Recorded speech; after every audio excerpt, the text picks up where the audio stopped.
Get ones when they will disperse. Just let them settle.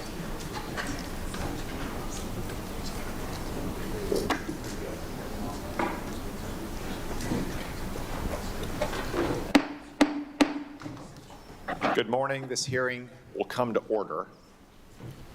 I want to welcome all of you to today's hearing on the nomination of Mr. Jay Clayton to be the Director of National Intelligence. Before we begin, I would also like to recognize the Devastating loss we all suffered over the weekend. On behalf of this committee, pay tribute to our former colleague, Lindsey Graham. Though Lindsey didn't serve on the Intelligence Committee, as a former chairman of the Senate Judiciary Committee, he was a part of our extended family, and he was obviously a champion for intelligence officers just as he was for our troops. He was a true partner on issues such as FISA, FBI, DOJ oversight. Lindsey ensured the intelligence community had the resources needed to confront our adversaries.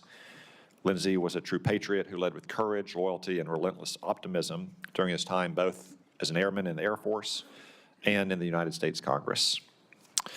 In remembrance of Senator Lindsey Graham's lifetime of service, I invite the members of this committee to honor our colleague and friend by living up to the example he set in carrying forward his love for God and for country. We also welcome his sister and new senator, Darlene, who we all had the occasion to meet yesterday, and who I know will carry forward his legacy in a way that would make him immensely proud, as he always was proud of his young sister. Today's hearing is an opportunity to consider Mr. Clayton's qualifications. So I'd like to welcome him and his wife, Gretchen, to the Senate Intelligence Committee.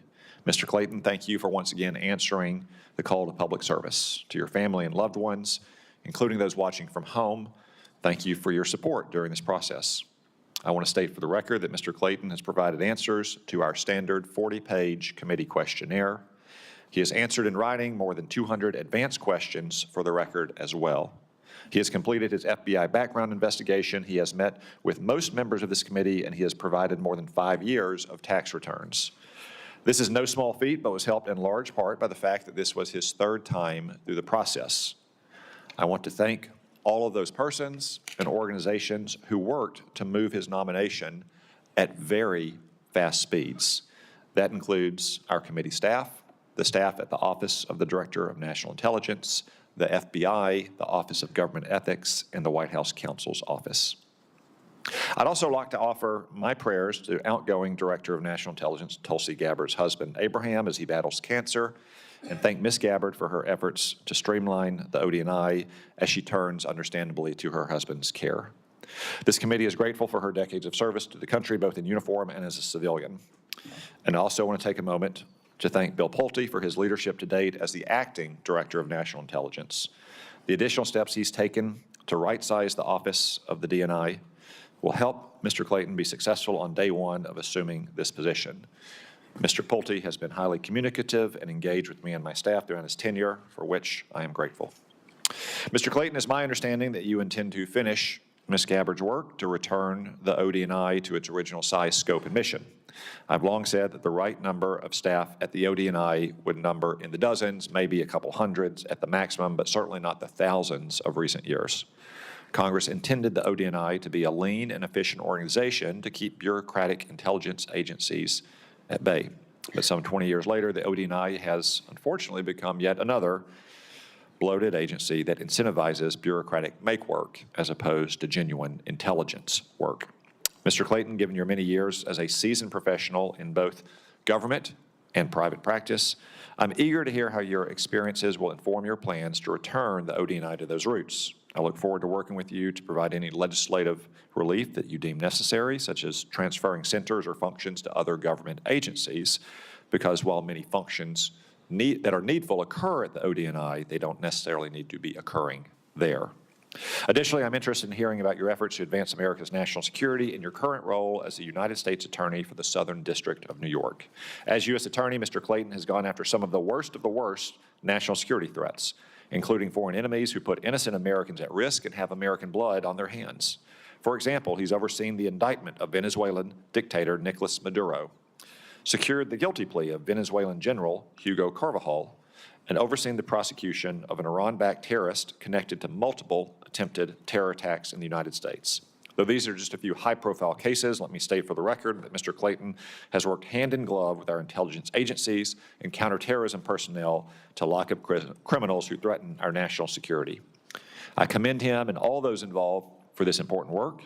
I'm interested in hearing from the nominee how he plans to apply this experience as the leader of the intelligence community. Mr. Clayton, in addition to streamlining the ODNI, foremost on your to-do list will be helping refocus the intelligence community on operations by being a vocal and uncompromising advocate for its resources. If confirmed, I'll expect you to make the case to the Intelligence and Appropriations Committees for why the funding requests in a supplemental funding bill are so vital. As most of us know, the intelligence community operations are at an all-time high with great successes. While the Pentagon received money from the Working Families Tax Cut, the intelligence community did not.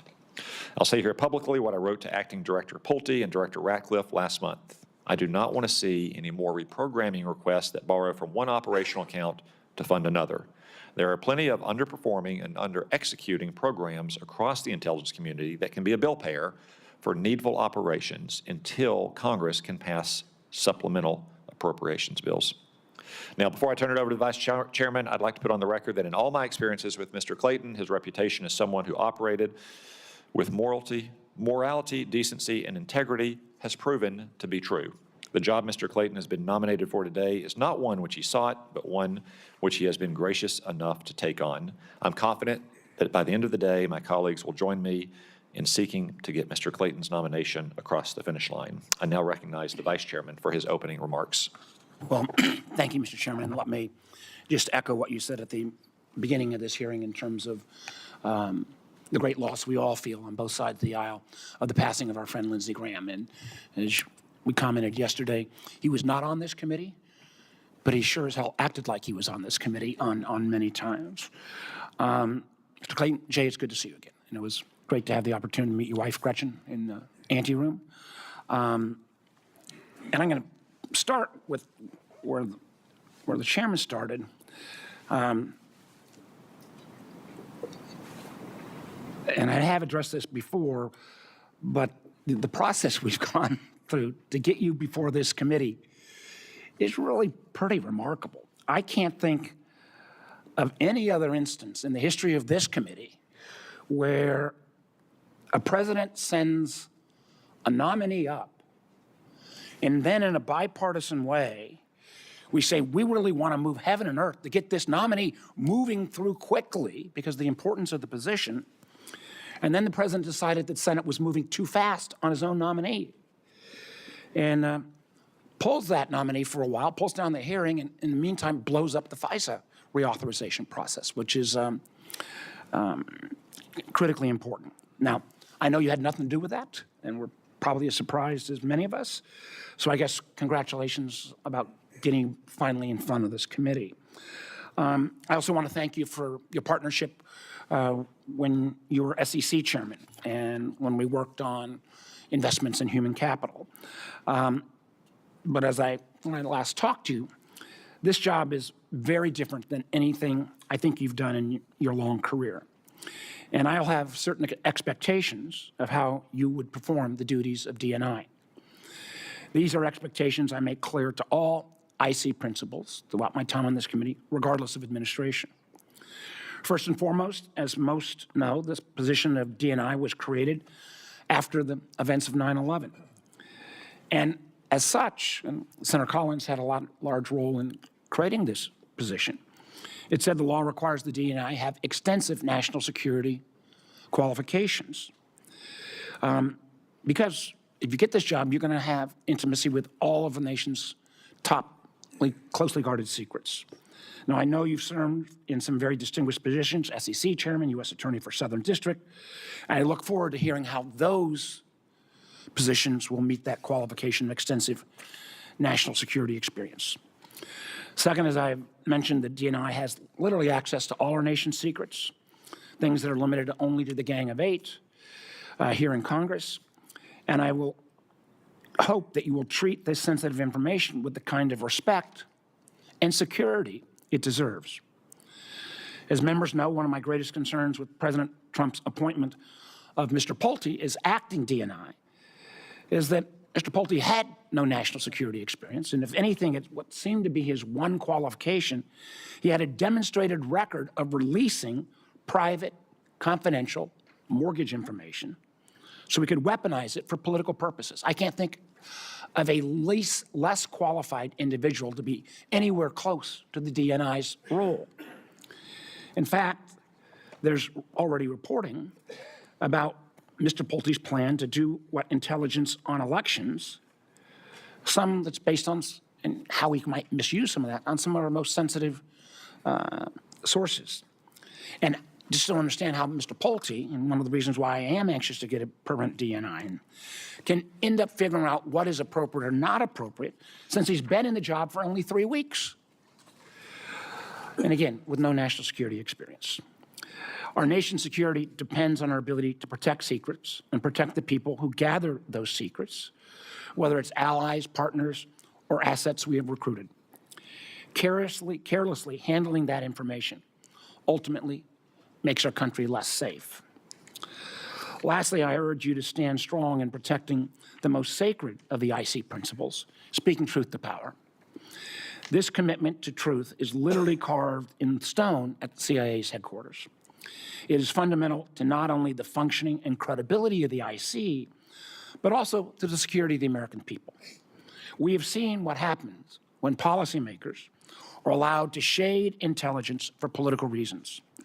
It results in endless wars, tens of billions of dollars in wasted taxpayer dollars, and literally thousands of dead Americans. Unfortunately, we have seen repeated attempts by this administration to politicize the IC. From a senior administration official telling IC officers to change their assessment because he feared it would make the president look bad. That's the absolute epitome of undermining speaking truth to power. To the former DNI literally inserting herself into an active domestic law enforcement action in Fulton County and seizing voting machines in Puerto Rico. Nothing within the gambit of the DNI. It's about foreign intelligence and foreign interference. And in fact, recent reports suggest that the IC's annual analytic objective survey, where they go out to the whole IC community and say, how do you think things are going, shows a substantial increase in the number of IC employees who say they are concerned about the intelligence analysis being undermined by political interference. Again, the opposite of why your role was created and the opposite of what the goals of the IC should be. I hope that should you be confirmed, you will make it clear that this kind of politicization has no place in the intelligence community. And I ask that you treat the thousands of IC career staff who will be under your charge with the kind of respect and dignity they deserve. They are brave men and women who've signed up to serve our country, and they never get the recognition that our men and women in uniform get, but they do so much to protect our nation. And as I said at the outset, this is a very different job than any you've had in the past. And in some ways, I believe it's more critical than being SEC chair or U.S. attorney, because in many ways, the IC is our first line of defense in terms of keeping our country safe.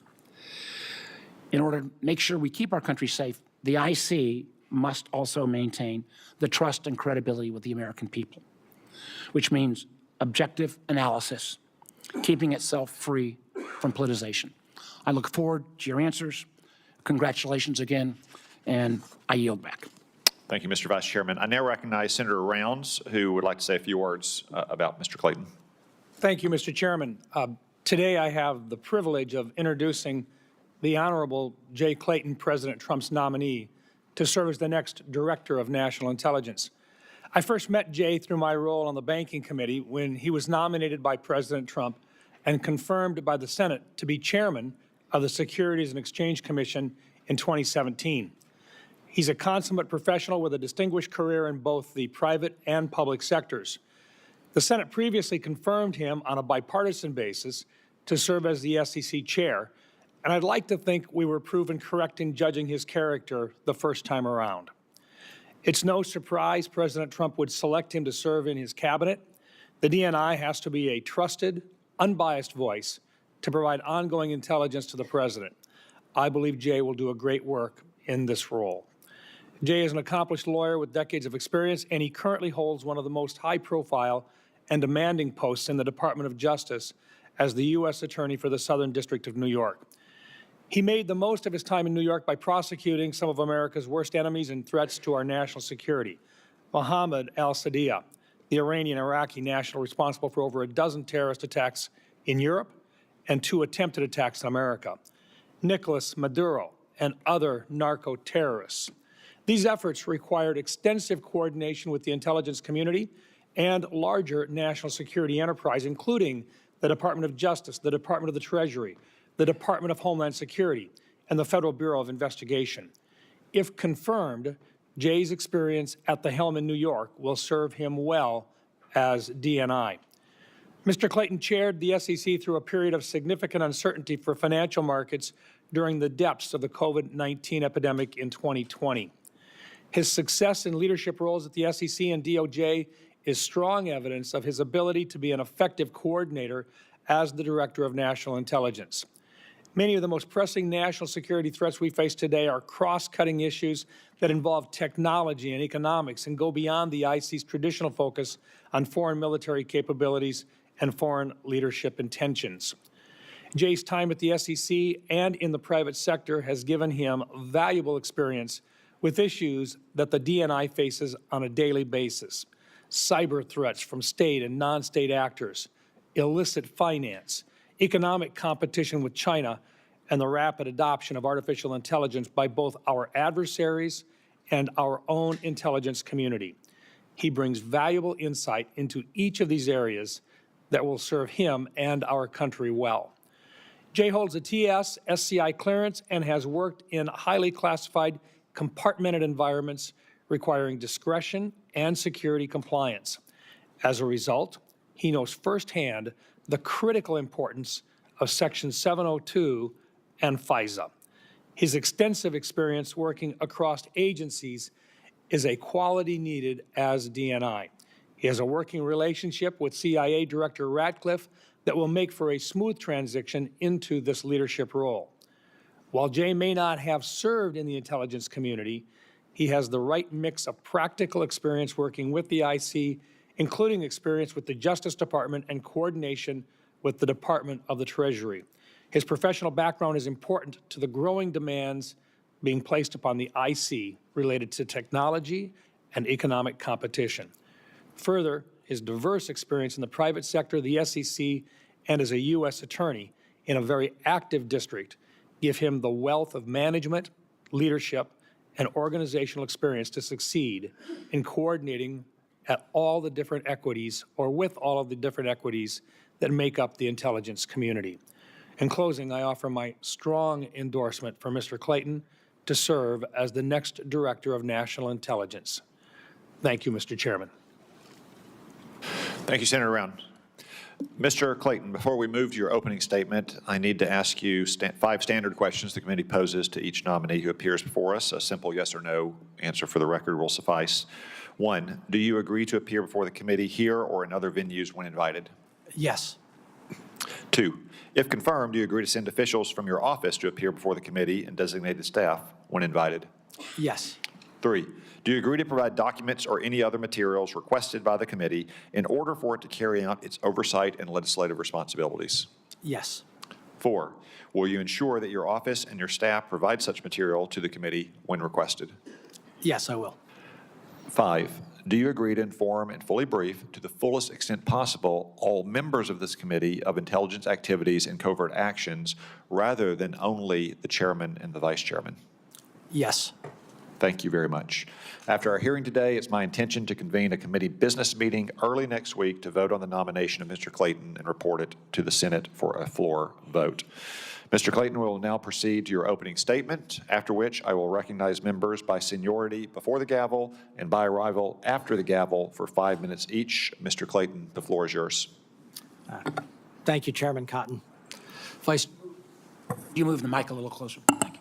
how's this? Okay. Thank you, Chairman Cotton, Vice Chairman Warner, and the distinguished members of the committee. I am honored to appear before you today as the nominee to be the Director of National Intelligence. I would like to thank President Trump for placing his continued trust and confidence in me. I am humbled by this nomination and grateful for the opportunity to continue serving our country. I also want to thank my wife, Gretchen, and our children for their support and their commitment to public service. I also thank the many women and men I have worked with at the SEC and the DOJ. Together, we have built great teams that have delivered for the American people. Senator Rounds, I thank you for those very kind words and for your commitment to the people of South Dakota and our country. I have been fortunate to serve in a broad range of leadership roles in both the public and private sectors. Each position has presented challenges and opportunities. If confirmed, I intend to approach the D&I role in the same way I have approached these roles, mission-focused and team-oriented, taking on the challenges and seizing the opportunities. The mission of the Director of National Intelligence is clear: to ensure that the policymakers and institutions that the intelligence community serves, especially the President, our military leaders, and Congress, receive the best possible intelligence in a timely, objective, and independent manner. That mission and obligation will be front of mind every day. If confirmed, I will work to strengthen the coordination and communication between the intelligence community and the people we serve. I will focus on enhancing the trust of the American people in the ODNI, the intelligence community, and our federal government generally. I will have an open door and walk the halls policy. This has proven invaluable. I also look forward to engaging with this committee and the House Permanent Select Committee on Intelligence frequently. I am confident that my experience has prepared me for this role, including my experience leading and improving large organizations.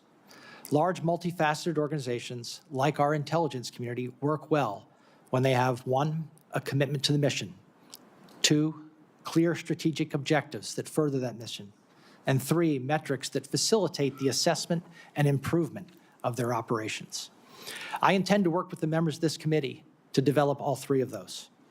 A few specifics on my national security experience.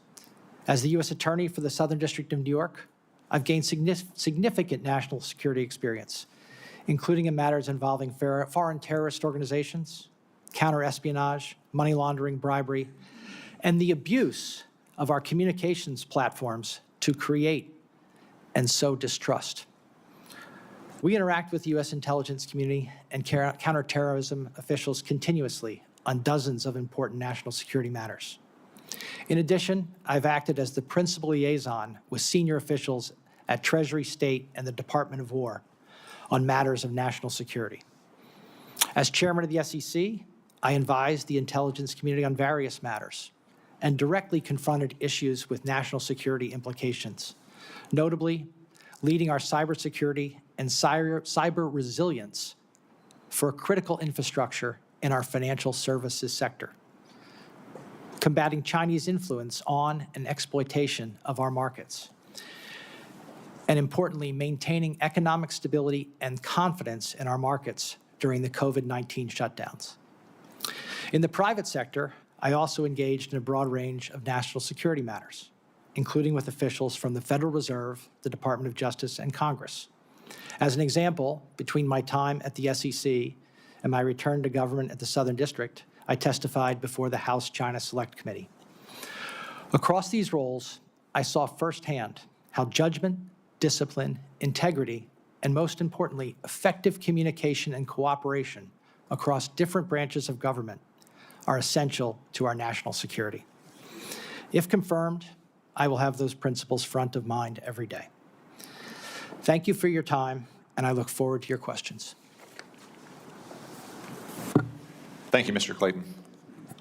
You do indeed have a lot of experience leading large organizations, though I hope by the end of your tenure in 2.5 years at the DNI, you can add some experience leading small organizations, or at least a much smaller one. As I observed in my opening remarks, and you mentioned in yours, in your current position as the U.S. Attorney for the Southern District of New York, you've taken part in a number of national security-related investigations, including the prosecution of terrorists, narco-traffickers, and others who wish to do harm to the United States and our citizens. I think it's probably important for many viewers to know that the Southern District may be the #1 national security-related U.S. Attorney's office in the country. Can you speak to your interaction specifically with the intelligence community as part of these investigations and how critical intelligence community collection was for informing the evidence you obtained to pursue convictions in these cases? Thank you. The short answer is extremely critical. And in the examples that you mentioned, the examples that Senator Rounds mentioned, whether it's Maduro and Carvajal, whether it's al-Sadi, the, I'll just say, multifaceted terrorist who we've recently captured, and our drug interdiction efforts, combating cartels and the flow of deadly drugs. The intelligence community is essential to our prosecutions in all of those cases. And if I may, it's the only game in town. The United States intelligence community combating those global threats is essential, not just for the U.S., but, as was mentioned in Senator Rounds' remarks, keeping our European colleagues safe as well. Thank you. You also mentioned your time at the SEC. Now, in my neck of the woods, that's the country's best football conference. But here we're talking about the Securities and Exchange Commission.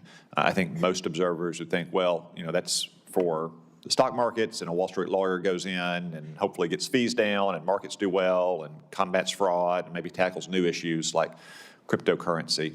But I think some viewers would be surprised at the amount of national security related matters you had to confront at the SEC as well. Could you just go into a little bit more detail on that front too?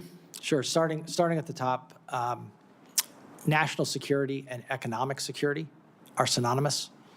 National security and market function and market integrity are synonymous. Our financial infrastructure is essential to our security as a nation. Going beyond that, understanding the economic implications of actions and the likely knock-on effects is a big part of what I believe the intelligence community should be providing to the consumers of information. Understanding the economic consequences of actions is an essential part of intelligence, and it's something that I engaged in frequently at the SEC.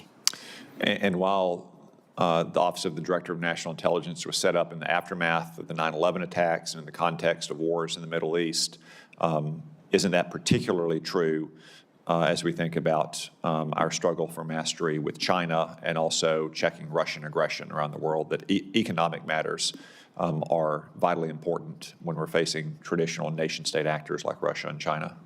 Senator Cotton, Chair Cotton, I could not agree more that our adversaries not only look at kinetic and other what I would call traditional ways to harm Americans, they look at economic ways to harm Americans. Thank you. The Vice Chairman alluded to an address the President will apparently be giving tomorrow night that may or may not be based on some kind of intelligence that's going to be declassified. To what degree, if any, have you been involved in the process for what may be discussed by the President tomorrow night? I'm not involved in that. Because you're not currently the Director of National Intelligence. I'm currently not the Director of National Intelligence. And in fact, to be involved would violate a core principle, which is you take no actions that would presume your confirmation. That I couldn't have said it better. Thank you for helping me establish that fact. The Vice Chairman. Thank you, Mr. Chairman. As I said repeatedly, if you're confirmed, you've got to make sure that you speak truth to power. Mm-hmm. And that means even if the truth is not the preferred narrative that somebody wants to hear. So let me just ask you, it should be a simple question.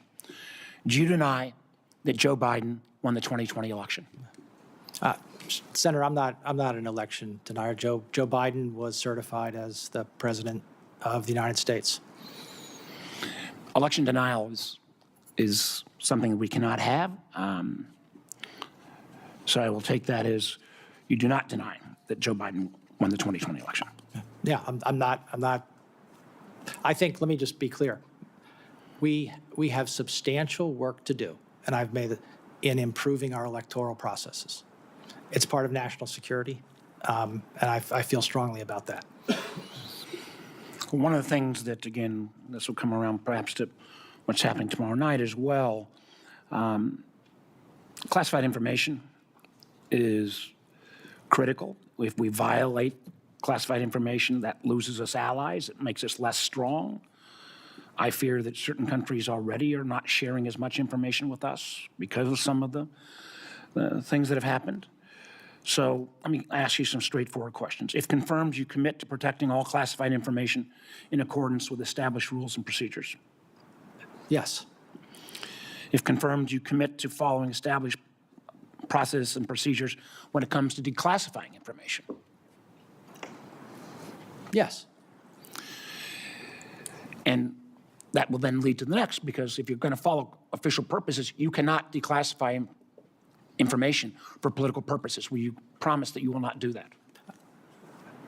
Senator, I promise that my declassification exercises will be consistent with the role, and I believe that there are a number of protections in place across the intelligence community to ensure that intelligence is not used for political purposes, and I intend to adhere to those.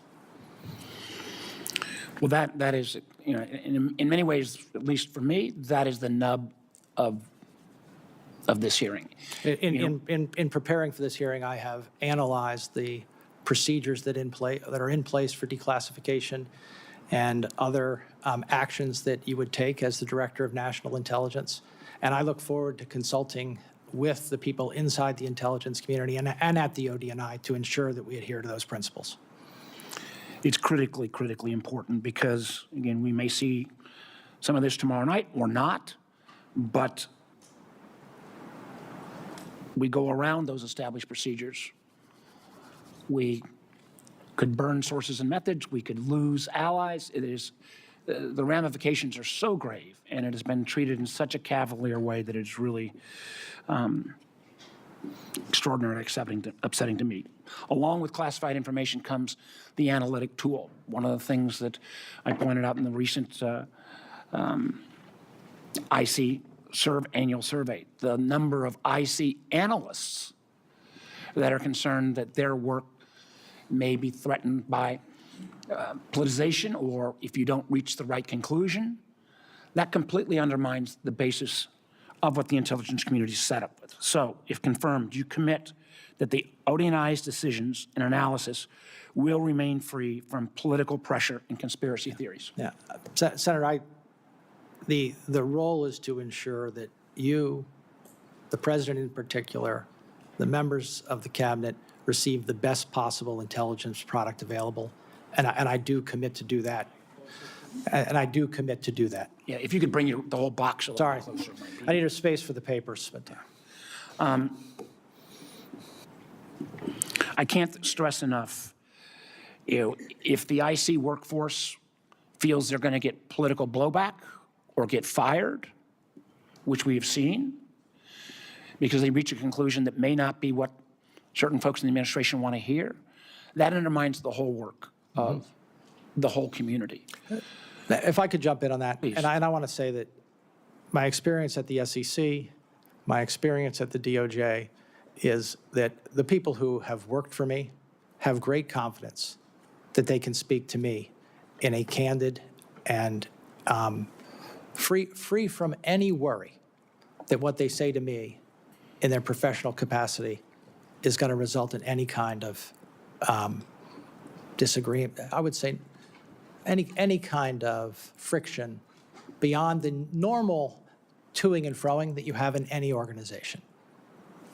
And I will say, let me add a comment to what Senator Round said. In working with you at the SEC, I found that was how you operated, and particularly in taking on certain issues that might not have been politically popular. But this is such a different role, and I am so concerned that whoever ends up in this role is going to be under a set of pressures that may be unprecedented, and we're going to need somebody extraordinarily strong. I'll come to my last set of questions, and that is around election integrity. This job was set up to look at foreign interference in our elections. So it was more than stunning to me when the former director, Director Gabbard, showed up at a domestic, I believe, political interference activities in Fulton County. We're coming into election season. I want to make sure you are on the record.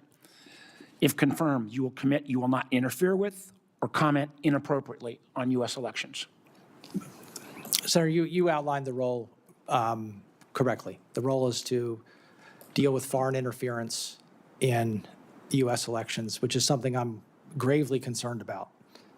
But that's the role. And finally, we cannot have the DNI trying to put his or her hands on the scales in terms of tipping the outcome of any American election. Will you commit to not put those hands on the scales? The role of the intelligence community is to provide information, not to engage in policy or those things. So yes. Thank you. I yield back. Thank you. I agree that the role is very different, but I think that's true of most government roles. And we never quite know how people will perform in them, and some of us have been very satisfied with nominees we've confirmed in both parties, and some have been dissatisfied. But, look at our former chairman, Marco Rubio. Being a senator, I think we can all agree, is very different from being the Secretary of State or being the National Security Advisor, and he's pitching a near-perfect game in those roles, if you ask me. But you can't reason by analogy. You've been a Wall Street lawyer for a long time. How long have you been a lawyer? Goodness, 36 years, 33 years. And so you're governed by attorney-client privilege. That's not classified material, but it is require you as an ethical obligation. Have you ever had any issue in handling attorney-client material? No. And the material you're handling in Wall Street, I mean, you're talking about market-moving material, millions or billions of dollars. Billions and probably in aggregate trillions of dollars of information that you have to be very careful not to allow to slip. Or very sensitive personal information about clients as well. And no issues ever in the past dealing with those. None. Thank you. Senator Collins.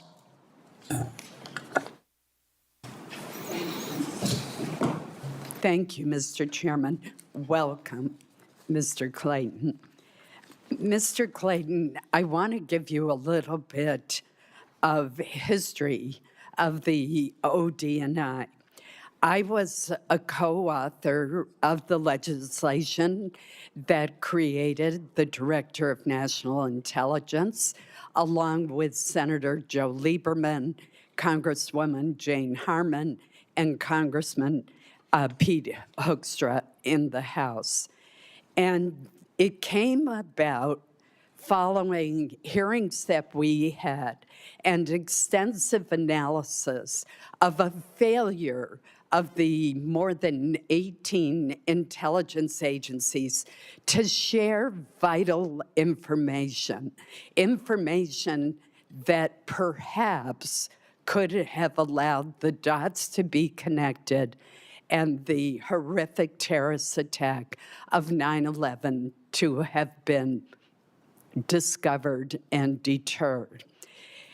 I'll never forget a conversation that I had with Secretary of State Colin Powell. He said our intelligence community needed an empowered quarterback to make sure that there was sharing of information and a collective, collaborative approach to intelligence. Instead, what we had was a very siloed approach.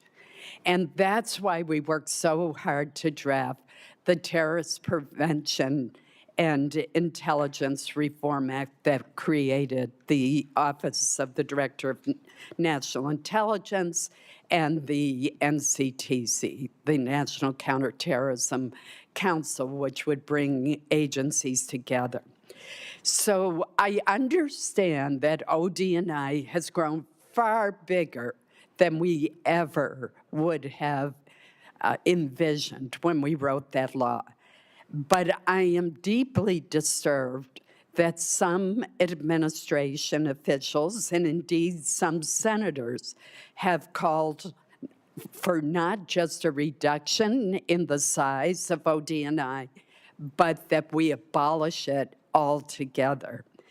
There remains a critical purpose and mission for ODNI to lead and manage the 18 separate intelligence agencies with worldwide operations that include space, cyber, and human intelligence domains. Do you commit to maintaining the vital role of ODNI and its NCTC? The short answer, and I'd like to elaborate, is yes, I do. And having seen this from the outside now, in my roles and also preparing to hopefully take on this role, if we didn't have this role, we'd have to invent it, because there needs to be a focal point for coordination across the other 17 intelligence agencies. There needs to be a place of oversight, a place to resolve conflict. I look at it as a board of directors roles. And to the extent that the ODNI has gotten into operations or started to play the roles of some of those other agencies, it probably should pull back, because it's difficult to be both operations and oversight, but I think an oversight role is important. Thank you. The second issue I want to bring up with you is the anomalous health incidents, also known as Havana syndrome, that have occurred since 2016 and caused, in some cases, career-ending disabilities for our intelligence, our defense, our State Department employees. The intelligence community initially took these attacks and care for victims seriously. However, for various reasons, this quickly seemed to turn into a very dismissive attitude throughout the federal government with little forward progress.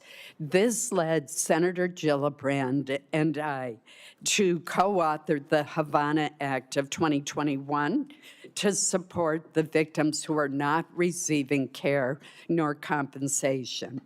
I have been frustrated over the past few years across both the Biden administration and the Trump administration by the excuses provided and misinterpretations of AHI attacks and the slow implementation of Senator Gillibrand's and my bill. Last week, Tulsi Gabbard rescinded 2 previous AHI intelligence community assessments and started to reassess both previous and new intelligence related to AHIs. It's critical that we know about possible foreign weapon capabilities and how to keep our hardworking personnel who are stationed in dangerous parts of the world safe from these dangerous attacks. But forward movement remains very slow. The DNI confirms, it's your job to confirm that intelligence is objective, timely, and independent of political considerations and based on all available sources. So with recent efforts to re-energize the research on the causes and attribution of these devastating attacks on our personnel, do you plan to continue these efforts? Well, I'm not privy, but I certainly plan to engage with you and Senator Gillibrand on this issue, and I'm happy to do so. I look forward to future discussions. There's a lot of history here. Yeah. Thank you. Thank you, Senator Collins. No stronger leader on national security, not just on this committee, but your work on the HISGAC committee and especially the Appropriations Committee, like our friend Lindsey Graham, the troops and intelligence officers have no better friends than Senator Collins. Thank you for your work. Senator Wyden. Thank you, Mr. Chairman. Mr. Clayton, according to the press reports, the FBI director spent 8 hours last Friday at the White House investigating journalists. My view is this is a flagrant attack on journalists in the First Amendment under the direction, apparently, of the Trump administration. When were you directed to issue subpoenas to the journalists, and by whom? Senator, I believe you're referring to the reporting around the subpoenas relating to the subpoenas you signed. the subpoenas that I signed. Those subpoenas are in connection with an ongoing national security investigation. I'm happy to talk to you and this committee about our approach to the First Amendment and our efforts in all cases to limit to the greatest extent possible any intrusion into the operation of the free press. I'm absolutely committed to and respect our First Amendment and the role of the press. So let me ask you this. It's not even clear that the subpoenas that you signed followed the administration's policy, which requires the government to first make all reasonable attempts to obtain information from other sources. What specific actions did you take before you signed the subpoenas? I can tell you that in all of these cases, we, and not just one person, and this is the way I operate, I operate by asking my team, what do you think?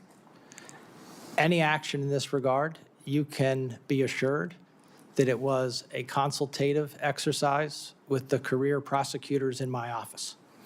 So that's what you did beforehand to satisfy yourself that this was important to do, to send these journalists a subpoena and go to their house? To issue the subpoenas, but let me say that this is, I don't want to get into this in too great a detail because it's inappropriate. I don't want to get into details. I just want to find out what went on. We followed the processes that Okay. we're required to follow. Let me go to the question of elections. You've claimed in the past that vote by mail is tainted, and I haven't seen any evidence of this. These are your exact quotations. You talk about, dishonesty in mail-in voting, and at one point you talked specifically about a group that was doing it. I think it would be very helpful to get a sense of who you're talking about. You said, and I quote, "One group is using mail-in voting dishonestly." So you basically said you got a group out there who are election bandits. Who are we talking about? Now, I would like to see where you're pulling those quotes from because I've been very careful in my words on this. I've been very careful. Look, election integrity. I'd like to see the whole passage. Send you the material. Yeah, no, it'd be great, and I'm happy to answer. But let me tell you Please. that we should be. There are two parts to this. One is access, which is extremely important. Access to the ballot is something that I know this body, many people have worked hard for years and years. The other one is integrity. I'm a big believer that we can have better access than we've ever had before and better integrity than we've ever had before. All right. And some of the constructs around our election, the integrity can be greatly improved. Well, I want to see it because I want to know the names of the people that you're calling dishonest, because I'm the nation's first senator elected by mail. The second senator was a Republican, and we don't believe that this is tainted by fraud. And I have time for one more question. You said that the country was well served by this agreement that Donald Trump is not going to get audited in terms of his taxes. You went through the whole process. Tell me if you continue to support that position, that you believe that the President of the United States should be the only person in the country who's exempt from audit. I certainly do not believe that the President of the United States should be the only person in the country who is exempt from audit. Do you think he should be exempt from audits? That's a yes or no question. In terms of that specific thing, that's now a matter of litigation, and I'm not going to comment on it here. Thank you, Mr. Chairman. Senator Moran. Chairman, thank you. Mr. Clayton, thank you for your presence here today, your interest in serving the country. I appreciate the conversation we had in the office. I appreciate the relationship and conversations we had over the time in your past public service. In my office, you stressed, I stressed to you a belief in the importance of our intelligence relationships around the globe, not just Five Eyes, but with many others. Over the past years, there have been reports in the press of allies withholding intelligence or us suspending intelligence sharing. How do you view the relationship with our allies? Do you see a partner services as a force multiplier or simply transactional in nature? Senator Rand, I think I'll be able to give you a much better answer should I be confirmed and have greater access to those relationships. I know the Five Eyes relationship historically has been extremely valuable to the United States. In terms of bilateral sharing, like anything, I think that's something that you have to assess constantly, whether it's working. But there's no reason not to explore whether you can have something that works. I assume you would say that it's desirable to have a relationship with many countries around the globe and determine whether there's a relationship that can work in which we're sharing intelligence information. I think that's really well said. In your answer to a written question asking if you commit to making sure that Ukraine has the intelligence it needs to apply pressure on Russia, you said, quote, to the extent directed by the president, arm Ukraine and other partners with intelligence that illuminates Russian plans and intentions. I appreciate that you work for the president, but I want to emphasize my belief that any such sharing is critical, and any suspension of intelligence sharing with Ukraine would require very serious justification. And so my question is, if confirmed, do you commit to sharing with this committee the rationale of any such suspension, and do so before the suspension becomes public? Give us a chance to have input in that consequential decision. Yeah. I expect to have, I would say, frequent and substantive dialogue, including around priorities. The priorities are set to reflect the priorities of the administration and the priorities of the president, but I expect to continue to discuss any change in those priorities. And, again, I'm not privy to these things, but I don't have any expectation that that priority is changing. I chair an appropriations subcommittee that funds the FBI, and I have a strong interest in supporting its counterintelligence role. It's the lead counterintelligence agency in the U.S., but you note in your answers that the National Counterintelligence and Security Center within ODNI is the, quote, head of the U.S. government counterintelligence activities. How would you characterize the relative roles of the FBI and the Security Center in counterintelligence? And what are the practical effects of how that would work? Senator, my direct experience with counterintelligence, and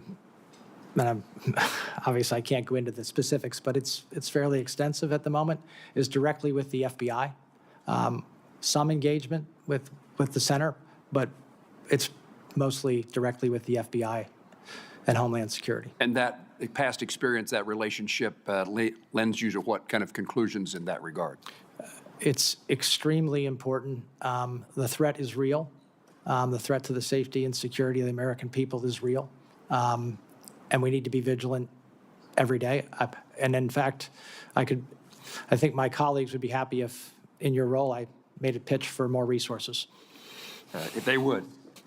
Let me ask about your private sector experience, and in preparation for the role that you may soon assume. Have you identified any opportunities where the intelligence community can leverage private sector capabilities to enhance the IC's mission? Yes, without that. The obvious one is data and data analysis. Making connections where they might not otherwise be apparent, or where the ability to make those connections in the past took weeks and months, and with some of the tools that we have today, can take hours to make the same connections that are important to combating what I would say is espionage. Mr. Clayton, thank you. Mr. Chairman. Thank you, Senator Moran. Senator Heinrich. Thank you, Chairman. Mr. Clayton, it is alleged, and I would add quite credibly, that Jeffrey Epstein committed some very serious crimes at his Zorro Ranch property in my home state of New Mexico. Yet there has never been a federal search of that property. And in fact, in 2019, the Department of Justice directed New Mexico to pause its own investigation and has most recently refused to provide the unredacted evidence needed for our Attorney General to effectively carry out his investigation, despite federal and state laws requiring disclosure.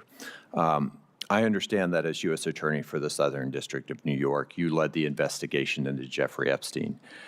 Can you commit to providing any relevant information to the New Mexico Attorney General and the documents, unredacted documents that he has requested? Yeah. I spoke to my team about this last night. That request is for unredacted documents. Those documents are subject to several protections for those redactions, including a protective order of the court. My folks, I think, as we speak, are seeking dialogue with the Attorney General to see if we can reach an accommodation that is consistent with those protective orders. I would seriously encourage that cooperation and that spirit of working in cooperation between federal and state law enforcement. I think it is quite clear that it is likely that there are survivors, witnesses, and co-conspirators whose names have been redacted that are necessary for him to effectively complete that investigation. And, Mr. Chairman, I would also ask unanimous consent to enter into the record the letter from the New Mexico Attorney General to the Department of Justice. Without objection, I guess. Mr. Clayton, in your role as U.S. Attorney for the Southern District of New York, you were tasked to personally certify that the unsealed grand jury material related to Jeffrey Epstein did not disclose victims' personal information. The judge in that case stated that he added this protective order to ensure that an identifiable official within DOJ takes ownership of the sensitive and vitally important process of reviewing discovery. Due to what the Department of Justice later called technical or human error, the January 26th release of material included email addresses and even nude photos of potential Epstein victims. Lawyers for those victims said that this flawed process re-traumatized the survivors and, quote, turned their lives upside down. You were in charge of this process during which highly sensitive personal data was made public. Did you personally certify the material as the judge ordered? The judge ordered certification of a subset of the materials that were in the Southern District. So who takes responsibility for what I think was an unconscionable release of, an unnecessary release of personal information for these victims? I think the Department of Justice has addressed that from the overall perspective. You know, Harry Truman used to have a sign on his desk that said, "The buck stops here." Who has a sign on their desk in this case? For the Southern District documents, it was me. Okay. In a media interview a couple of months ago, you were asked your position on the president's $1.8 billion fund for victims of weaponization, and you replied, "When we are investigating people and bringing charges against them, criminal charges against people, from a financial point of view, they can be absolutely devastating. If people have been pursued inappropriately, I'm supportive of there being relief for that financial cost." That's it, end quote. Do you believe that people convicted of violent crimes related to the January 6, 2021 attack on the U.S. Capitol and on U.S. Capitol Police were pursued inappropriately in any way? Let me say this. Any physical violence against law enforcement is completely objectionable. Would it be appropriate for that fund to be used in cases where people were duly convicted of violent crimes in that case? Let me go back to my comment very quickly. I was not speaking of the fund. I was speaking generally. I think this is a CNBC clip, and I stand by what I said, which is if people have been inappropriately and intentionally subject to prosecution, they should have recourse. Thank you, Mr. Chairman. Mr. Chairman, I just want to let the witness know we've got the Fed chair upstairs, but I will be right back. I want to make sure that my colleagues know I'll be back directly. Senator Budd. Thank you, Chairman. Mr. Clayton, it's good to see you again. I enjoyed our visit a few weeks ago in the office, and also when I was coming onto the House Financial Services and you were coming into the SEC, I enjoyed our time that decade ago. So as we talked about a couple of weeks ago, did the president ever ask you to disband or dismantle the ODNI or the intelligence community? No, Senator, the president has given me no instructions other than to do a good job. Great, thanks. A little while ago, you and Chairman Cotton were talking about economic security being national security, those two being synonymous. So we've got an intelligence community largely established 1947, around the Cold War period. So what changes are necessary in the intelligence community to maintain economic security as well as national security? I don't want to say that the intelligence community is currently free from economic analysis in the provision of intelligence, but I do believe that the economic effects of various events should be more a part of intelligence assessments, because economic effect, markets move immediately. Markets react, and then people react to markets. I mean, most interestingly today, for all of us, is the price of oil. Understanding the dynamics around the current and the long-term price of energy and the price of oil, I think is an essential part of any intelligence assessment. Thank you. You know, the men and women in the intelligence community, they do an extraordinary work. Most of the time, they don't get any recognition. But sometimes there's a few bad eggs. We have Edward Snowden, David Rush, the gold bar guy. So as DNI, you'll also be the executive agent for security, as I understand it. So what's your vision for this role to ensure the security clearance process and also to make sure we find and mitigate, head off these insider threats? I think there are two processes that fall. One is classification and overseeing classification. The other is overseeing security. It may not be, super interesting, but we need to focus on both of those. I think the consensus that I've heard from people who know more than I do are that both of those are in need of a refresh to be more effective. Thank you. I look forward to staying in touch on that and appreciate your work. Thank you. I think Senator Budd raises an important point. We all love our troops. Troops go through the airport. They're in uniform. People buy them a beer. They buy them a lunch. Some of us may have benefited from those freebies in uniform back in the day.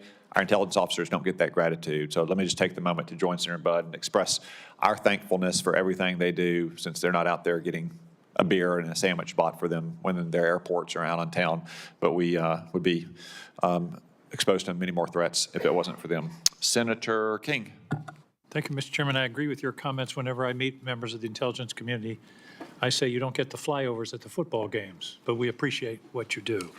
Mr. Clayton, there's been some discussion earlier about the importance of analytical integrity, telling truth to power. The Intelligence Community Directive 203, which goes back more than a decade, says this: independent, that any information from the intelligence community should be independent of political consideration. Analytic assessments must not be distorted by nor shaped by advocacy of a particular audience, agenda, or policy viewpoint. Analytic judgments must not be influenced by the force of preference for a particular policy. You concur with that, I presume? Yes. So I want to ask a follow-up question to the Vice Chairman. Who won the 2020 election? I've answered that question. I'm not going to get into that. You have not anymore. answered that question. Could you answer the question? Who won the 2020 election? Pretty simple question. Yeah, I said I'm. So it's A or it's two- my two answer. choices. No, I'm going to give you the same answer. The answer to the chairman was, he asked me if I was an election denier. I am not an election denier. Joe Biden was certified as No, we all the know Joe president. Biden He went through his process. We went through our electoral process, and I can tell you that I was in my seat at the SEC, and I'm just worked asking hard a for the really transition. simple So- question. Who won the 2020 election? as I said to you, we went through our processes, and Joe Biden became the president of the United States. And That's not an answer to the question of who, I'm asking one more time. Okay. Who won the 2020 I don't, I'm election? not, this is like, I'm just not, I'm here to talk about my qualifications. One of your qualifications is you told us you're going to tell the truth to power, and you won't answer a very simple question. Tell I think the truth to I've power. answered it many times. You have not answered it.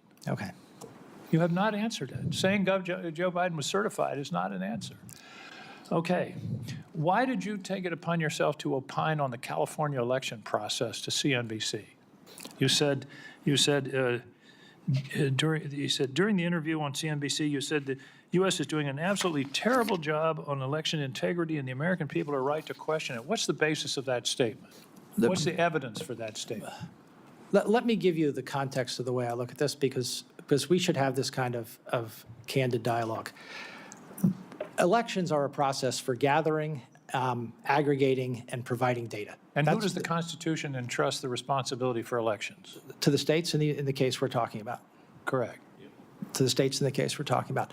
But my experience at the SEC, my experience at the DOJ, my experience in the private sector is that the government processes for gathering, aggregating, and providing data need to be improved greatly. Are you talking about elections? Or are you I'm talking about all I'm talking about inflation data. No, I'm talking about all government processes, including the one that's. I want some evidence, and there isn't time here in a minute and 49 seconds, but you have a lot of time between now and when we move on your nomination. I would like a written analysis from you that gives evidence of voter fraud. I don't. Fraud in To this be clear, country, Mr. Clayton, to be clear, is Senator, the assertion that there's voter fraud. I did not make that assertion. I said I said Doing an absolutely terrible job on election integrity. What did that mean? that meant that the audit trail that we have available for our elections in a number of places is not the kind of audit trail that you would expect in something that is this important. That's what it meant. And I mean, So is there a problem with voter fraud in this country? I don't think we can say definitively whether there is or is not until we have better processes. We've had hundreds of analyses. We've had the Heritage Foundation study that found 1,650 cases out of 2 billion votes counted. I would love for the American people to have incredible confidence in the integrity of our elections. I would too, and I would appreciate I'd like to it work- if this administration would cease undermining that confidence. I would like to work with this committee from my perspective. Well, for on the record, ensuring I that. wish you would share any evidence you have that undermines that asserts that there was any problem of voter fraud significant enough to change the results of an election in this country. Following up, why was your hearing postponed? What were you told? You were going to meet with us in a few hours, and suddenly it was pulled down. Why did that happen? I was requested and respected the request not to attend. Were you given any reason? I'm not going to get into the private conversations. And you testified earlier, just to follow up briefly, you've had no involvement whatsoever with this proposed speech tomorrow night by the president. None, you haven't been consulted, discussed any involvement. Is that correct? That is correct. Thank you. Thank you, Mr. Chairman. Senator Bennett. Thank you, Mr. Chairman. I want to also thank you for your comments about Lindsey Graham at the beginning of today's hearing. And we had a good discussion yesterday, Mr. Clayton, about Ukraine. I'm not going to repeat that here, but I know that his view of the situation and the view of the bipartisan support for Ukraine and the work that our intelligence community has done to support him is a really important project for all of us going forward. I wanted to ask you, Mr. Clayton, about the subpoenas of the New York Times reporters. And the reporting that I read is that the Secret Service had raised concerns about the security of President Trump's fill-in for Air Force One, and that there was a meeting at the White House with the FBI Director Kash Patel and other DOJ officials to talk about that matter, to talk about the reporting that had come from the AP. And I think earlier in an answer to Senator Wyden, you said that you had consulted with the career attorneys at the Southern District of New York.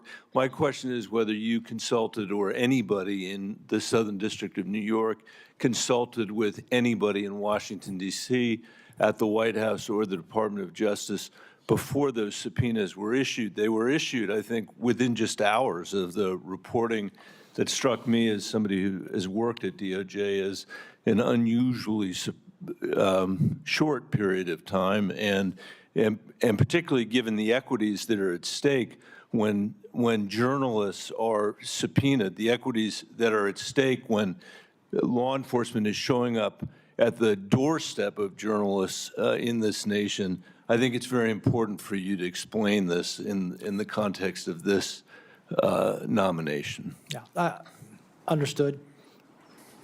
I can't get into the specifics of an investigation, an ongoing matter.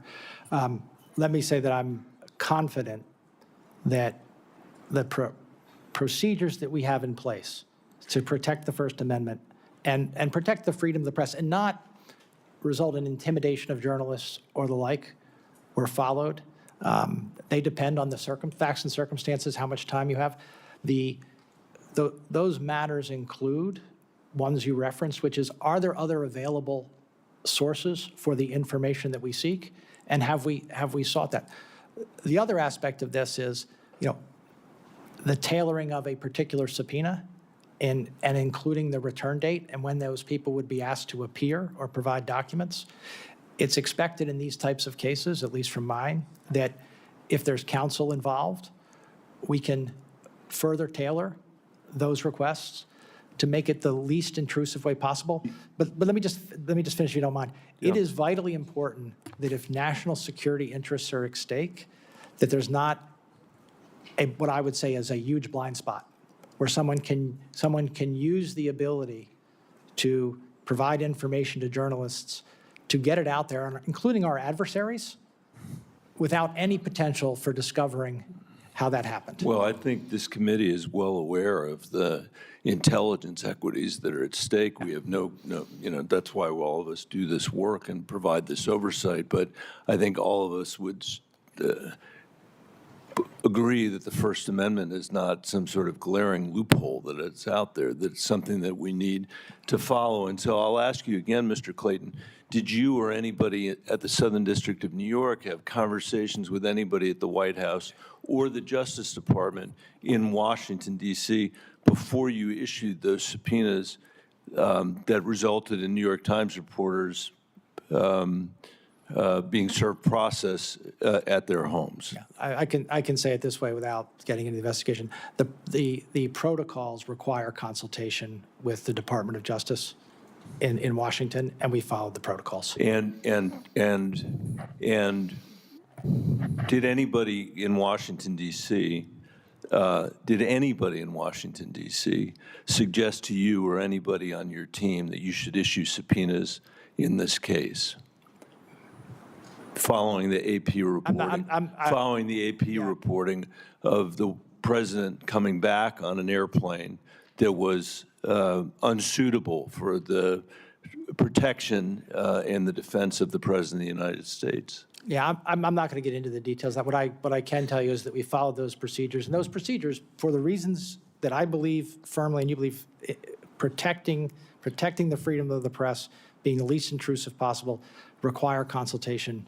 And I would say, Mr. Chairman, I know my time is up, but the reason this is relevant to, I think, a lot of us, or certainly to me, is that this question of being able to speak truth to power, in the context of intel, I think is very similar to the question about whether or not we're able to push back in a moment like this. Yeah, and I want to assure this committee that in these types of circumstances, that concept of least intrusive possible is front of mind for me.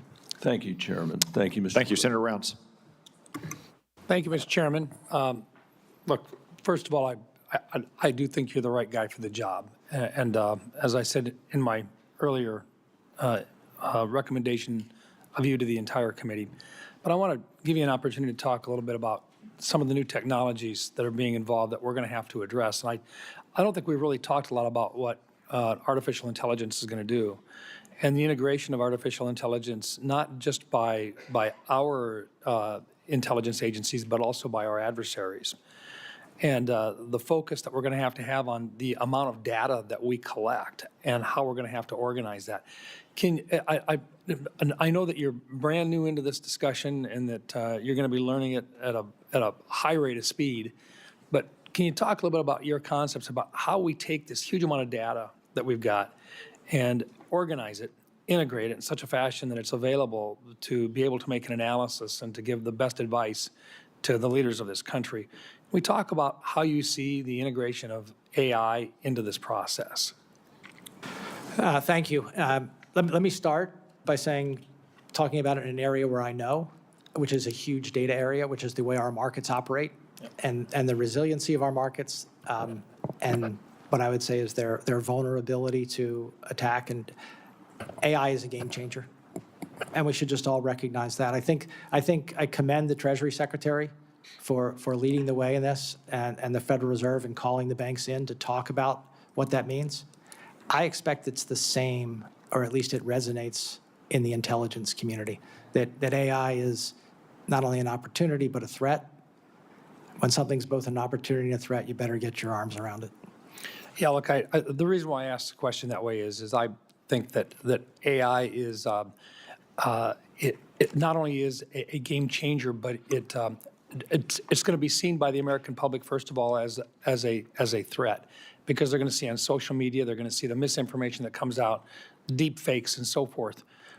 But the other side of it, which is the quality of life that Americans are going to be able to receive because of improvements in our productivity and so forth, is going to far outweigh what the negative benefit or the negative implications are. But along with that comes the ability for our country to be able to gather huge amounts of data, a lot of which is going to be of concern to the American people because it's going to be information on them. And they're going to be concerned that government is collecting information on them, while at the same time, government, the IC community in particular, has to be able to collect information, not so much on American people, but on the threats worldwide. And I think this is going to cause people to say, okay, are you collecting data on us, or are you collecting data on the rest of the world? And how do you separate that? A lot of that has to do with a lot of the discussion regarding 702 and FISA and so forth. And artificial intelligence is just simply going to magnify that. Can we talk about how we approach that? Because we need the artificial intelligence. We need to be better than our adversaries, collect more data, collect it faster, analyze it better. But we still have to have those protections and the confidence of the American people that we're doing the right things with only the data that we're supposed to be collecting, I think will allow us to continue to move and to protect them. Can we talk about how we do that and how you see that, please? Well, I think the first thing is exactly what you said, Senator Rounds, recognizing that an issue that we're dealing with, I think pretty well, but can always get better, is collect the data we need to provide a good intelligence product without violating people's Fourth Amendment rights, but also in a way that we can control and monitor that. I expect it's just what you said, that AI is going to greatly amplify that collection ability, which amplifies the need for oversight and controls to protect our citizens. I think we should just recognize that that's the case. Yeah, thank you. Look, Mr. Chairman, I just think that this is something that I think our committee is going to be directly involved with. And I think on both sides of the aisle, the implementation of this tool as we speed up the delivery of the decision-making capabilities for our leaders has got to be one that the American people will continue to have confidence in. And I think that's part of the key reasons for having a discussion like this, is to let people know that we recognize that threat is out there and that we're aware of it, and that as we collect the data that we have to, we're going to be very careful about the coordination so that their rights are protected in this collection process. Thank you, Mr. Chairman. Thank you, Senator Rounds. Senator Gillibrand. Thank you, Mr. Chairman, and thank you, Mr. Clayton, for your service to our country.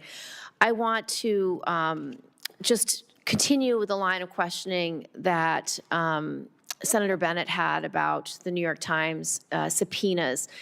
You said you don't want to get into it. I understand that. But the reason why we're asking these questions is because the subpoenas were issued so closely after a very long meeting at the White House.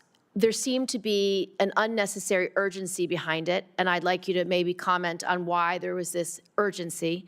But more than that, they were served at the reporters' homes, and that is fairly unusual. That is not the least, what term of art did you use, the least Least intrusive. intrusive Least means, intrusive means. serving at their homes. Normally, a subpoena would be issued at their place of business, a corporate office, but again, delivering it to a private home seems quite aggressive.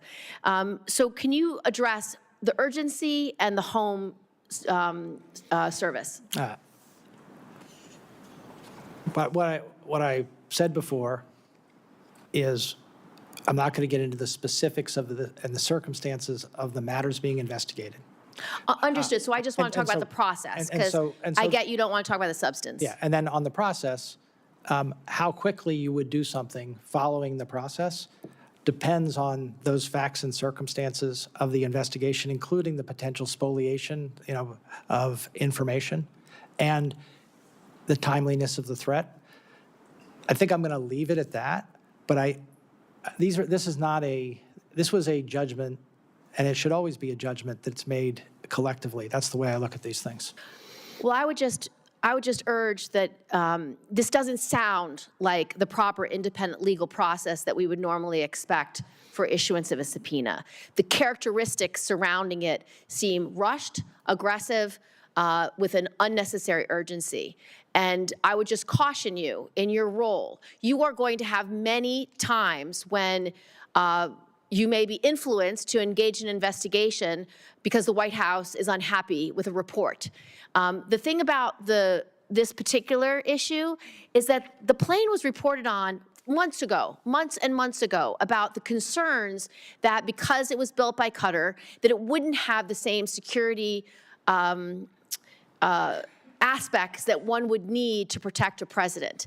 And so this just doesn't ring true that your process was a thoughtful, deliberative, and normal oversight process. And that is why this committee is deeply concerned. Do you understand that? I understand your concerns. Okay. I understand your concerns. But I want to tell you, I am comfortable with where we are, and I'm comfortable with how we are proceeding from here. Okay, well, we expect judicious, thoughtful, legal processes from this committee. The second thing that this committee is concerned about are this issue of election security. Senator King tried to get you to say, did he win or not win the election? President Trump has an issue with whether he wins or doesn't win elections, and it's affected your office, and I need you to understand how it's affected your office. After the 2016 election, there was allegations that there was foreign interference by Russia, and President Trump was very concerned that somehow his election was not on the up and up.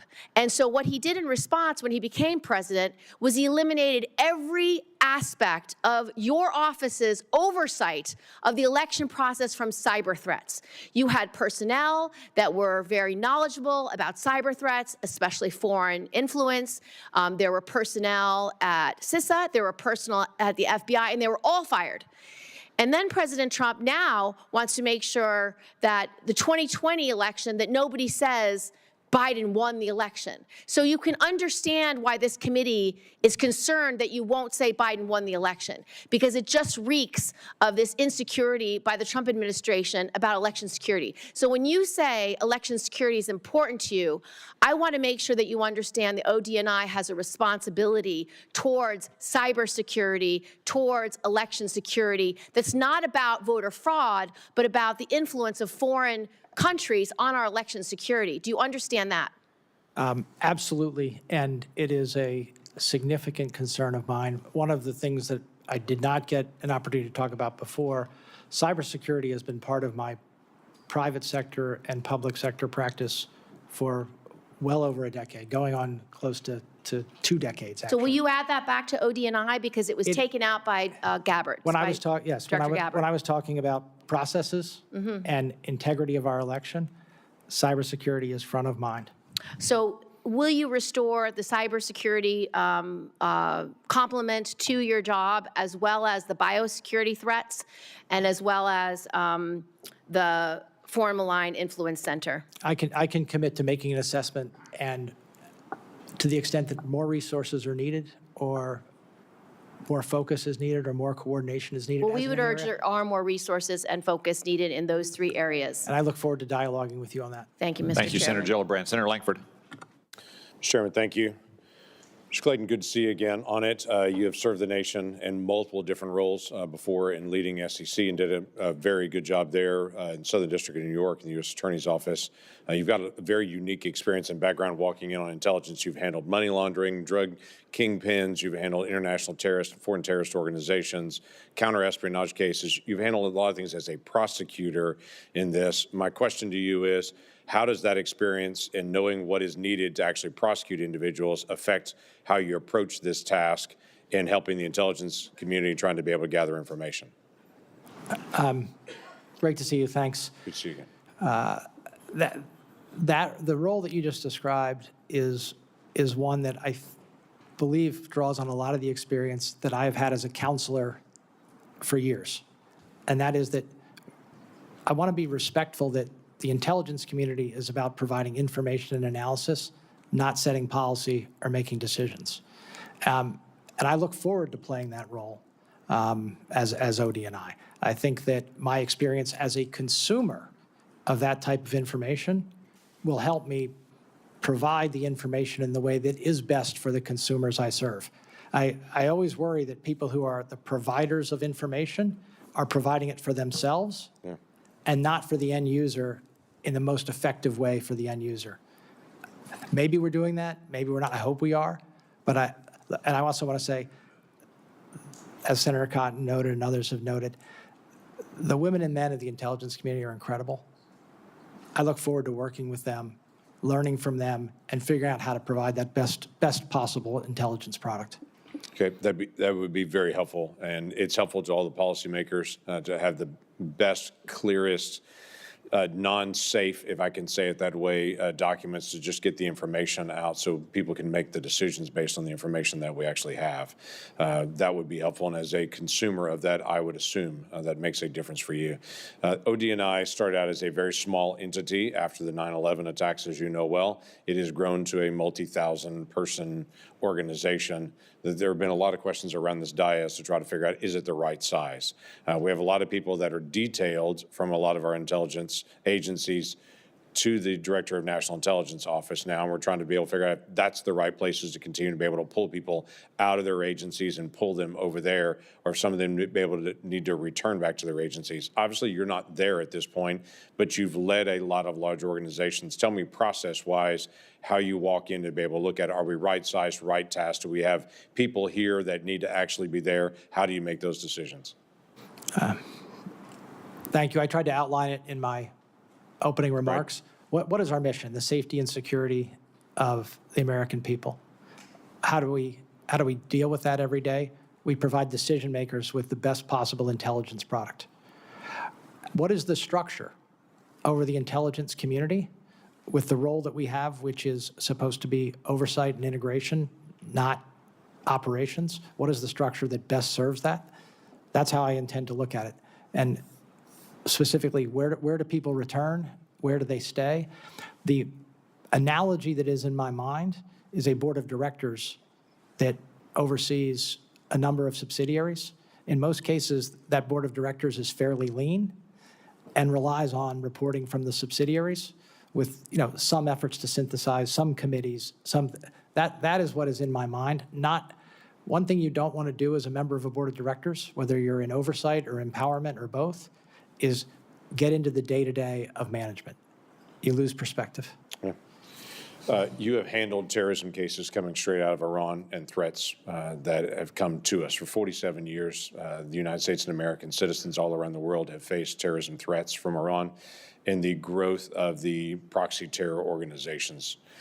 What can you tell us at this point, based on your experience from the Southern District of New York and your prosecution side of things, and then also some of the work that you had done in the past, just dealing with money laundering and the movement of money, the most effective way to be able to deal with the threats that we're facing right now from Iran? The threat's real. It's not hypothetical. Look, all you need to do is look at the people who we have arrested in the last year and what they have done. They intend to do our citizens harm. They are well-funded, and they are well-funded through channels that we need to do a better job of monitoring. Our traditional banking channels, I think, are fairly well monitored. There are new channels I would say, digital asset platforms, other channels where funding takes place that we need to do a better job on. Okay.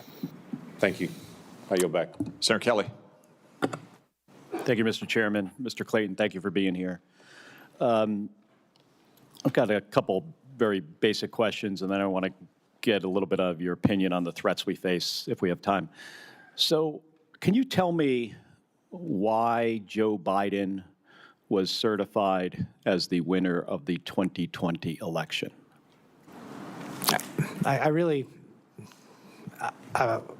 going back to my constitutional law here, but I don't want to continue to have debate about this, but I believe he had the most electoral votes. So he won the election. He followed our process, had the most electoral votes, was declared the winner, and who has the most electoral votes? Is it the person that wins or the person that loses? I think that's your characterization. I'm not going to continue to do this. The reason why we struggle with this, and I think it's especially important in the job you're nominated for, is because it seems that folks who are nominated for these positions just fundamentally refuse to disagree with something the president says. And the problem I have with this is he isn't in the room today. You're going to be in a room with him many times. And at times, you should have a difference of opinion. And if you can't disagree with him when he's not in the room, are you going to be able to disagree with him when you're sitting across from him in the Oval Office or the Situation Room? That's what I struggle with, because this job is different. This job, it's not about softening the edges when the truth is unpleasant. It's about delivering information and making sure the president understands that information. And by the way, people risk their lives to get this information. And if it's not transmitted to the president, if he doesn't understand it, I mean, there's going to be disagreements. We expect that. But I really struggle with this, especially in your position, because you can't disagree with him on this, because he doesn't like the fact that he lost in 2020. Look, As you said, Joe Biden was certified because he got the most electoral votes. That means he won, but you still refuse to say that. And I was sitting at the SEC when this occurred, and I can tell you that maybe people worked harder, but I don't think anybody I know worked harder to make an effective transition to my successor at the SEC. And in terms of your question, I have every confidence that I will deliver on my job candidly, independently, and with my best judgment. But just not in this room. Okay, let me move on. So I want to just hear from you. What do you think our top threats are that we face as a nation today? Let's just talk about the top three. From where I sit today, terrorism from many sources. I believe that we have done a good job of reducing the threat, but drug trafficking and the deaths from fentanyl into the United States were an incredible threat. The combination, I'm not going to speak about any specific, I'm illuminating that, I'm not going to speak about any specific country, but the combination in certain countries of cartels, military, and business is very dangerous. Lastly, I would say our traditional adversaries, Senator Kelly, that we've talked about. Terrorism, drugs, cartels, and traditional, I assume you mean Russia, China. Russia, China. Okay. And Iran. And with regards to Russia and China, I have about 40 seconds left. You know, what specifically would you do as DNI to help our country deal with those threats? Since we only have 30 seconds, just talk to me about Russia and Ukraine. Russia, Ukraine, China, one thing that I elaborated before that I think I can be extremely helpful on is the economic strategies that are involved in our engagement with them across conflict and cooperation.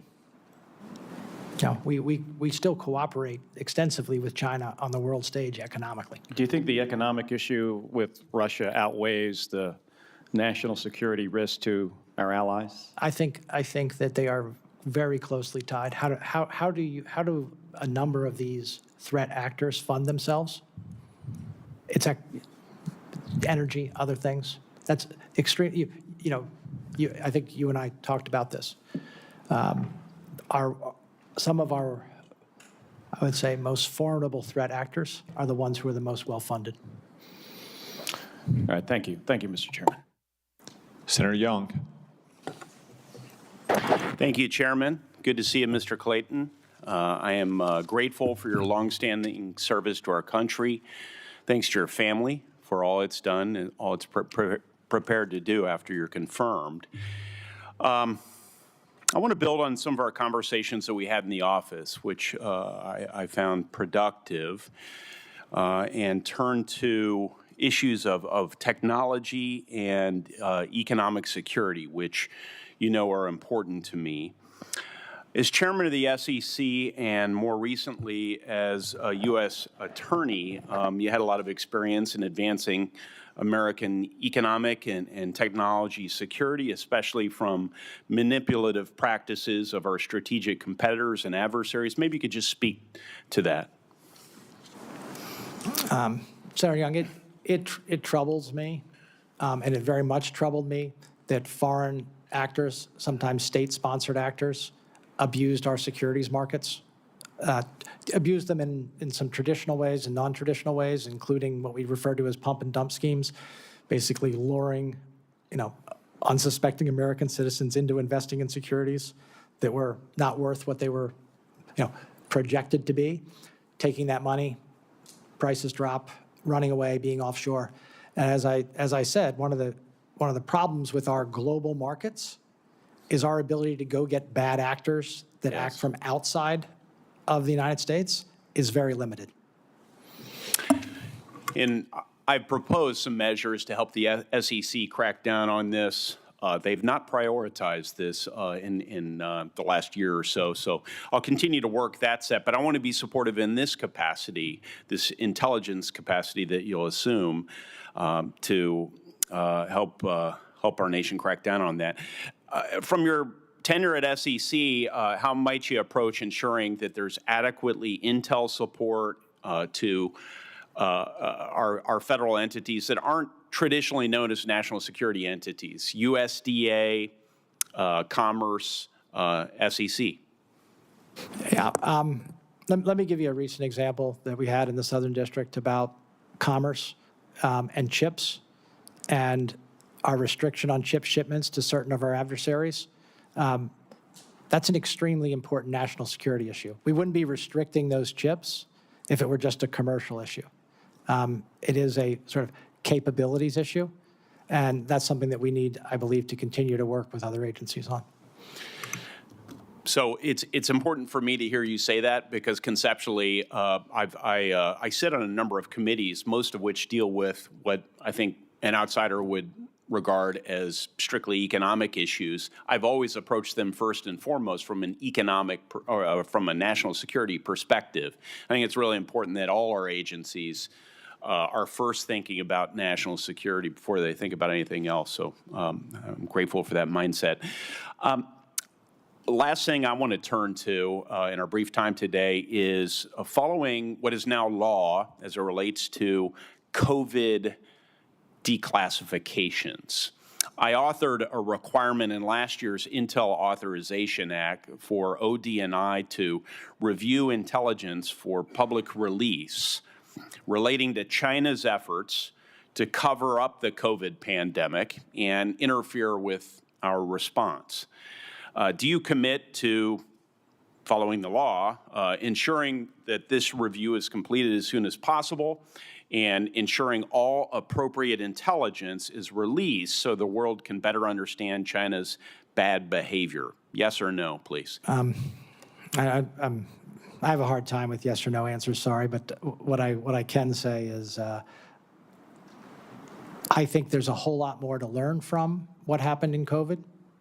And there's a lot of work I hope to know more. There's a lot of work for our intelligence community to do to ensure that the American people have access to that learning. And to the extent it should be classified, you have access to that learning. I gave you important qualifiers there. So as soon as possible, that was a qualifier. And because it can be difficult, especially in this format, to internalize the question. I'm that, trying to trip you up. No, on that. And then ensuring yes. all appropriate intelligence is released. I mean, you have a legal background. There's a lot of room there. Okay, I'll take it. Yes. All right. Thank you. Senator Reed. Thank you very much, Mr. Chairman. Welcome, sir. In a speech in September last year, you highlighted the great successes of the Southern District of New York, specifically calling out, and I quote, the successful prosecution of the former president of Honduras and other high-level Honduran officials for narcotics trafficking and firearms charges for partnering with some of the largest and most violent cartels in the world to distribute tons of cocaine to the United States. Is that correct? Yes. Yeah, I think so. I think that's fair. Now, on November 28th, 2025, President Trump issued a full and complete pardon to Juan Orlando Hernandez. Mm-hmm. Were you consulted about the pardon? I'm not going to get into the pardon process here. The president's pardon power, I think there's only a few powers in our Constitution that are unreviewable and absolute. That's one of them. And whether it's President Biden, President Trump, or a future president, that's their power. Are you aware of any quid pro quo regarding the pardon? I'm not aware of any such thing. Why no. would the President of the United States pardon someone that you had convicted and described as being involved in violent activities and allowing tons of cocaine to enter the United States? Like I said, I'm not going to discuss a specific pardon thing. That's the president's pardon power. Well, it seems to me that all the rhetoric that we've heard about fighting drugs, and in fact, we've killed over 200 people in the Caribbean and Pacific because they were not presidents of countries, but minor dealers in or transporters of heroin. And yet here is a king maker or a king piece who gets to walk. Senator Reed, what I can say, and I want to be very clear, I'm not talking about the specific instance, but in our efforts to counteract the serious drug threat from south of our border, we engage with the Department of State, others, on matters of this type. It is a whole-of-government approach to this type of threat. Thank you. Admiral Paparo, who's extraordinary commander of Indo-PACOM, indicated in testimony before the Armed Services Committee that allowing China to get access to sophisticated chips would eventually come at the expense of American service members in a conflict. So if we're giving chips to China, we're threatening or at least making it more difficult to survival our troops. President Trump, after speaking with Xi, announced a significant policy change to sell H-200 chips to China. Do you agree with the transfer of these advanced chips threatens our military security and more particularly the lives of our service members? Senator, I'm not familiar with that particular decision, but you raise a point that I'm very proud of what my office and our partners were able to do. Chips that were sanctioned and subject to criminal sanction for being diverted to China, we brought that case. I know, and you successfully convicted people for taking the very same chips and getting them into China. The President of the United States turns around and gives them to Xi. And the logic, I think, of your case was these chips would have been detrimental to the security of the United States. Is that correct? Well, I mean, the logic of our case from a prosecutor's point of view was it was illegal to do it it was a priority for the Department of Commerce, and we brought the case. Thank you. One of the things that everyone in your business has to do is speak truth to power, and particularly when it's very uncomfortable to do that. After Operation Midnight Hammer, Lieutenant General Jeffrey Cruz of the Defense Intelligence Agency allowed his analysis to go forward, which said that it did not obliterate the atomic nuclear capacities of Iran. And he was summarily fired for speaking truth to power. It's interesting now because we're at war with Iran, and one of the principles is that they have a nuclear capacity that we didn't take out. Now, I think it appears General Cruz was truthful, and he was punished for being truthful. In your position, you're going to have to stand up to the president and say, no, you can't do that. Are you prepared to stand up? Senator, that's a hypothetical. No, it's not a hypothetical. It happened. But let me just say, in my many years in public and private sector, I've given people my views in the appropriate form, in the appropriate way. I'm completely comfortable that I'll continue to do that. Thank you very much, Mr. Chairman. Senator Ossoff. Thank you, Mr. Chairman. Mr. Clayton, welcome. Congratulations on your nomination. You have an obligation to be honest and forthright with this committee, correct? Yes. And is it the case in the Juan Orlando Hernandez case that the President of the United States pardoned a man who had worked with the Sinaloa cartel to facilitate massive narco trafficking into the United States?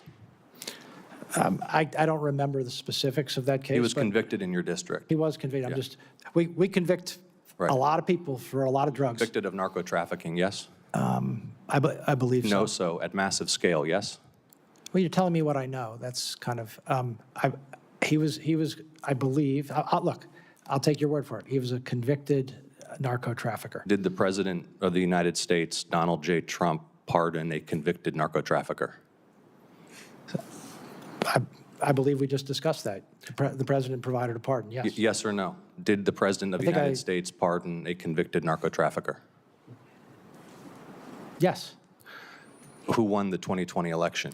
You know, I'm not going to do this with you. This is a job interview. We've established that you have an obligation to be honest and forthright with the committee. Yes, you do have an obligation to be honest and forthright with the committee? Yes. Who won the 2020 election? Like I said, I'm not going to get into that with you. But you do have an obligation to be honest and forthright with the committee. Is anything that I just said not honest or forthright? Yes, you're not being honest or forthright. Who won the 2020 election? I think I've answered the question. We can keep doing this. Well, we're going to keep doing it because you're not being honest and forthright with the committee. I'm not going to engage in the theater. It's a simple question, Mr. Clayton. And I've answered Who won the 2020 presidential election? I've answered it. You're here asking for the support of senators to lead America's intelligence community. We've established that you have an obligation to be honest and forthright with this committee and with the American public, but you refuse to answer a simple matter of fact about the 2020 election. Is that right? No, that's not right. Then answer the question. Who won the 2020 election? I have answered the question. Answer it. What is your answer? I've given you my answer. What is your answer? You refuse to answer a basic question about who won a presidential election, but you asked to lead America's intelligence community? Isn't it humiliating to be unable to answer this question, to have to indulge the president's delusions? We know, you know, everybody in this room knows the truthful answer to that question. Why can you not give it? I think I gave you the answer. Are you aware that Director Gabbard was present at the Fulton County raid in Georgia earlier this year? You discussed that with me yesterday in your office. Are you aware that Director Gabbard was present at the Fulton County raid earlier this year? You brought it to me, my attention What is going yesterday. on here? You've said at the beginning of this, you have an obligation to be honest you- and you're forthright saying with the it- committee. no, I'm you're- asking a you're- very simple question. Are you Actually, no, aware you're- that Director you're Gabbard was asking present me- at the Fulton County raid earlier this year? Yes or no? Are you aware? I was. You won't answer that question either. I just said I was made aware of it by you yesterday. The first time you learned that Director Gabbard was present at that raid was in my office yesterday? It was the first time that, in my recollection, I've thought about it recently. Now, was I aware of it before? What?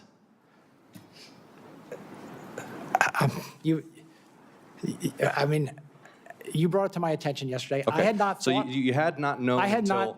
not thought about it until you brought it to my attention yesterday. Your answers lack credibility. Your testimony lacks credibility. You're being evasive and you're not being candid or forthright. And everybody across the country is going to watch this and know that. Are you aware that former Director Gabbard testified that her presence at the raid was, quote, requested by the president? I'm not aware of that until now. Okay, you are now aware of that. Yeah. Are you aware that members of this committee are already probing Director Gabbard's potential misconduct in this matter? No, I'm not privy to your probe into. Are you aware that the General Counsel and Deputy General Counsel of your office have already provided testimony to this committee regarding this matter? No. If the White House Chief of Staff or the President asks you to travel somewhere across the United States and oversee the execution of a domestic search warrant on a sensitive election facility, will you do it? Is that appropriate? Is that appropriate for the Director of National Intelligence? That's a hypothetical. We all know it's not appropriate. Senator for the Ossoff, your Director of time has National expired. Intelligence. Will you answer the question? Your time has expired.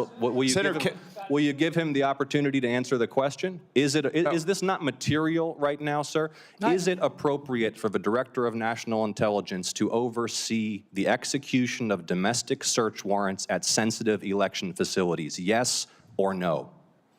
I think you're asking me, as you just said in your first comment to me. Yes or no, is it appropriate? Look, No? you are asking me to comment on a matter that you just said was under investigation. No, I'm asking you. Okay, Senator I'm not gonna Ossoff, your time is expired. Disqualifying. Vice Chairman, do you have anything to add? Senator King, I did not recognize you. I recognize the Vice Chairman. Senator King, I did not recognize you. I recognize the Vice Chairman. Mr. Vice Chairman, will you make the point? I will make a point. I want to make a couple points. One, I strongly disagree with you about the issue of drug trafficking being more important at this point than the threat of China or Russia. But that you're going to. I'm sorry, please. He asked me for the most ones. I did not rank them in order. Well, I did not rank them in order. Well, let me just. I want to make one point, then I want to come back to the point that my colleagues have been making. Because this is an area that you're familiar with, in terms of Securities and Exchange Commission work. We are working diligently on a bill to create a set of laws around digital assets. From your work at the U.S. Attorney in the Southern District, from your focus on drug trafficking, is it not the case that many drug traffickers use digital assets to transfer funds? Yes. Is it not the case, as we try to work through this legislation, to try to make sure there are barriers and restrictions that we should not grant this new industry, which has a huge potential? I'm one of the few that says we got to put some rules here, at least on this side of the aisle, that we should not open up huge new loopholes that would allow self-dealing, adjacent transactions, with your focus on drug trafficking, making sure that we don't create additional holes for a tool that has already been abused. Would that not be important from a national security standpoint? Senator, having AML, KYC, anti-money laundering, know your customer across the financial service sector and financial flows is essential to national security. And should it be confirmed, this is going to be happening very quickly, one way or the other, and I want to make sure that those are you would be able to weigh in. I just want to say this. I've known Mr. Clayton for some time. I've worked with him. I worked with him closely when he was at the SEC, but I am bitterly disappointed. And I don't, we've tried umpteen different ways to give you the ability to just acknowledge that Joe Biden was the president, was fairly and duly elected. I've acknowledged, Senator, that Joe Biden was the president. I've acknowledged that. And fairly and duly elected. And fairly and duly elected under our process. Well, I'll have follow-up questions. I also have to say, as someone who has spent an enormous amount of time on this election interference issue, that it strains credibility. And I trust you. I know you, but it strains credibility to think that you were not aware of Director Gabbard's intervention in the domestic election activities in Fulton County, and that was subject of a great deal of consternation and review. Again, maybe the framing of the senator's question you didn't appreciate, but you know, even if you weren't aware, in preparation for this hearing, I would have thought, hey, we got to be ready for the Gabbard questions. Yeah, look, I don't want to, it just wasn't something that was on my mind before the preparation for this hearing. The idea that you acknowledged in your opening comments, and to me, that the role of the DNI is to look at foreign malign influence. It is outward looking. It is not to participate in domestic law enforcement on a case that I believe in. You can have a completely different view of this, and my Republican colleagues probably do, but on a case of relitigating a 2020 election activity in Georgia. To say that wasn't on your agenda of an issue that would be asked. No, after Senator Ossoff raised it, it was. And to be clear, the ODNI's role is principally outside the United States. Intelligence community role is principally outside the United States. Thank you, Mr. Chairman. Thank you, Mr. Clayton, for your testimony today. Mr. Chairman, do we have time for any follow-up questions? No. They're not second round. The Capitol Police will remove the annoying lunatic from the crowd. Mr. Clayton is aiding Israel in laundering money through World Liberty Financial and the digital asset infrastructure, and this committee knows it. The committee cannot treat it. I apologize to lunatics for comparing that guy to him. Mr. Clayton, thank you for your testimony today. As a reminder, we expect to have a vote next week. Members, questions for the records will be due today at 5:30. Mr. Clayton, I trust you can respond to those no later than 5:30 on Friday. This hearing is adjourned.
Togo, and now Burkina Faso.